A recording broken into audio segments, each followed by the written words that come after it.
Good evening. It's nearly 2 weeks now since 18-year-old Kimberly Proctor went missing and was found dead a day later beneath a bridge on the Galloping Goose Trail in Colwood. Today, RCMP divers were in the water along another part of the trail a few kilometers away from where Kimberly's body was found. At the south end of Glen Lake, they are searching for clues, but investigators are not saying much about what they're looking for. A News reporter Astrid Braunschmidt has the latest on the investigation.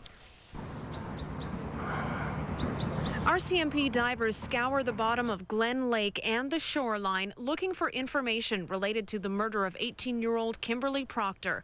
They have metal detectors and underwater cameras on standby. March 18th, the Langford teen went missing. The next day, her burned body was found beneath this bridge on the Galloping Goose Trail. The place where her body was found is a few kilometers away from where divers entered the water today, but RCMP remained tight-lipped as to what they're looking for. There's obviously information which has led us here in which we believe may produce evidence to identify what happened to her in the time leading up to her homicide and during her death as well. Police are following up on hundreds of leads, and the case is far from going cold as investigators from the Vancouver Island Integrated Crime Unit and Vancouver Serious Crimes Unit look into every tip. As the days progress, we haven't reduced our team. It remains at 40-plus officers, and they are working through literally hundreds and hundreds of pieces. The last count I had was over 400 tips that they're working on. RCMP still won't say what caused Kimberly's death, but for the first time, they suggest that Kimberly was in fact killed at the place her body was found underneath this bridge. I have nothing to indicate otherwise. That is the only scene from the homicide that we've had up to this point.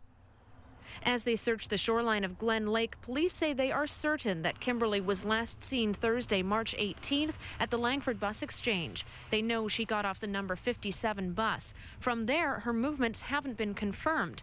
Anyone with information of her whereabouts on March 18th and 19th is asked to contact West Shore RCMP or Crime Stoppers. We're confident that it will be solved and that we will find the person or persons responsible for Kimberly's homicide.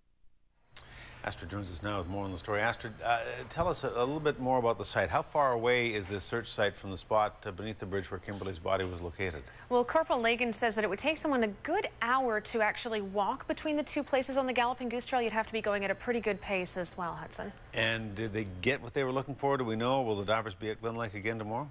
Did they get what they're looking for? That's what we'd all like to know, specifically what they're looking for. If anything, we're not likely going to get that information, but we are told that the search is only until sundown tonight. Likely we will not see divers at the same place tomorrow. All right, Astrid Braunschmidt reporting. Astrid, thank you. You're welcome.